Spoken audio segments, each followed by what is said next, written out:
আমার বাপ যেদিন মারা যায়, বাপের মৃতদেহ সামনে থেকে সগলি আমি কষ্ণ। আমার বাপ যার কাছ থেকে টাকা ধার লিছে বা যাই যাই টাকা পায়, সগলি আমার কাছে জানাবেন, আমি সগলি ঋণ শোধ করে দেবো। এই কথা শোনার সাথে সাথে আমার বোন হাত ঝাঁকিতে কলো, ভাই তুই শোধ করবো কেঙ্গা করে? তুই তো আজ 5 বছর ধরে চাকরি নাই, বেকার থাকে এতগুলো টাকা তুই কেঙ্গা করে শোধ করবো? বুনক আমি আস্তে আস্তে অভয় দিয়ে কোনো চিন্তা করিস না বোন, বাপের সব ঋণ আমি শোধ করে দেবো, 1 টাকাও ব্যাংকে থমো না। পরের দিন সকালে ঘুমোর থেকে উঠতে না উঠতেই দরজা খুলে দেখি বারান্দার 4-5 জন লোক বসে আছে, পাওনাদার। দেখে আমার গাও ঘামে উঠলো। অকেরে কি কমো, আমার মুখের ভাষা আসলো না।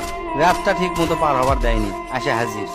সামনে যাতে একজন খাড়া হলো, খাড়া হয়ে আমাক করছে, আমি অমুক ব্যাংক থেকে আসছি, আপনার বাপ তার বেটা বেটির নামে 20 লাখ টাকা ব্যাংকত থুয়ে গেছে, তাড়াতাড়ি ব্যাংকত আসেন।